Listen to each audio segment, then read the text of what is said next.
ఆహార పంపిణీ, మెడిసిన్ పంపిణీ, చలికాలంలో దుప్పట్ల పంపిణీ, చివరికి ఎన్నికల వేళ నోట్ల పంపిణీ, ఇలాంటి అనేక ఉచిత పంపిణీలు చూసుంటారు. కానీ ఢిల్లీలో ఏకంగా ఆయుధాల పంపిణీ జరిగింది. దానికి సంబంధించిన డీటెయిల్స్ చూద్దాం. ఢిల్లీ షాలిమార్ గార్డెన్స్ లో ఆయుధాల పంపిణీ కలకలం రేపింది.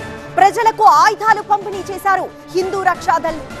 హిందూ సమాజం ఆత్మరక్షణకు సిద్ధంగా ఉండాలని పిలుపునిచ్చారు. ప్రతి కుటుంబం తమను తాము రక్షించుకోవాలని సూచించారు. బంగ్లాదేశ్ తరహా పరిస్థితులు వస్తే ఆయుధాలు వాడాలని పిలుపునిచ్చారు.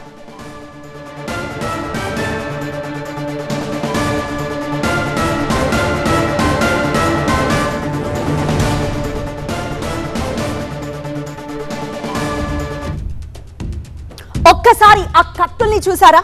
వేటు పడితే తల తెగుద్ది. అలాంటి కత్తులివి. నరకడమంటూ మొదలు పెడితే బాడీ ఖైమా అయిపోద్ది. అలాంటి గొడ్డళ్ళవి. ఆ కత్తులు గొడ్డళ్ళు ఇంకా నెత్తుడికి మరగలేదు. కానీ అవకాశం వస్తే ఆ పని చేయాల్సిందే అంటూ ఇదిగో అలా కత్తుల్ని పంపిణీ చేశారు. ఆ పని చేయాల్సిందేనంటూ ఉచిత ఆయుధ పంపిణీ చేశారు వాళ్ళు. బాహుబలి సినిమాలో రకరకాల ఆయుధాలు చూసుంటారు. అఖండ మూవీలోనూ విచిత్ర వెపన్స్ చూసుంటారు. అవన్నీ సినిమా కోసం డిజైన్ చేసిన ఫేక్ వెపన్స్. వాటిని మించిన చిత్ర విచిత్రమైన రియల్ వెపన్స్ పంపిణీ ఢిల్లీలోని షాలిమార్ గార్డెన్స్ లో జరిగింది. ఓ స్టాల్ లా ఏర్పాటు చేసి ఆ ఏరియాలో ఇంటింటికి తిరిగి వీటిని ఫ్రీగా పంచింది హిందూ రక్షాదళ్.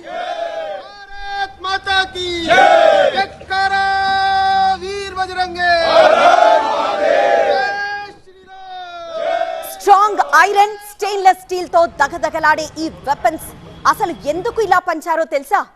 బంగ్లాదేశ్ లో హిందువులపై దాడులు జరుగుతుంటే వాటిని ఖండిస్తూ మానవతా దృక్పథంతో ఇక్కడ మన దేశంలో నిరసనలు జరుగుతున్నాయి.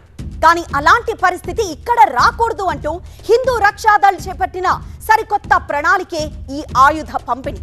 ఢిల్లీలో హిందువుల జోలికొస్తే చూస్తూ ఊరుకొద్దని పిలుపునిస్తూ ఇంటింటికి ఇలా ఆయుధాలు పంచారు. బహిరంగంగా ఆయుధాల ప్రదర్శన భారత్ లో నిషేధం. అక్రమంగా ఆయుధాలు కలిగి ఉండడం అతిపెద్ద నేరం. మతపరంగా అయినా సరే ఆయుధం దగ్గర ఉండాలంటే ముందస్తు పర్మిషన్ ఉండాలి.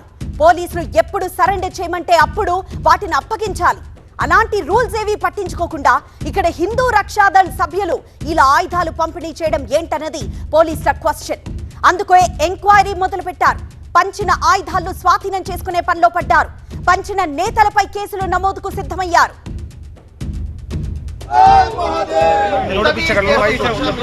क्योंकि ये पुलिस प्रशासन को शासन को कुछ भी समझते हैं, उन पर पथराव करते थे। आप कैसी बात कर रहे हो? उन्हीं पर बरेली में, संभल में आप देखो पुलिस प्रशासन को